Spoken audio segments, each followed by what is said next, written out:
understand? So you look at people like Bona Boshemben and people want to ubajaja ngokuthi just because unabantu abaningi doesn't mean ugcoka uNkulunkulu, not just unayo wathi makafika walandela izizwe bafethu.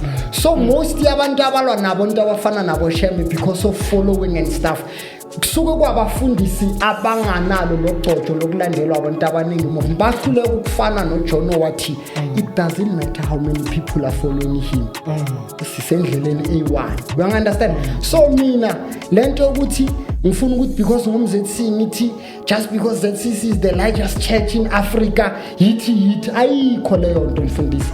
Kusasa ngavuka kuwona sonto elilandelwa umhlaba wonke. uNkulunkulu akasikhethi ngokufana, but we can't say umuntu ongazange kulalwane uthi abe khona emhlabeni owathi noma sekabula wavuka after 3 days wayesibhakabhake ngabuyela la vela khona sithi asikholelwa kuyena wayesingamphuphi. Simphupha kanjani umoya ongcwele? If ukwazi ukuprofit, if ukwazi ukuchaza amaphupho, that's Jesus. Because umoya ongcwele uJesu. You understand? So abo Shembe abo Likhanyane nami nawe lo yama usasimbethe.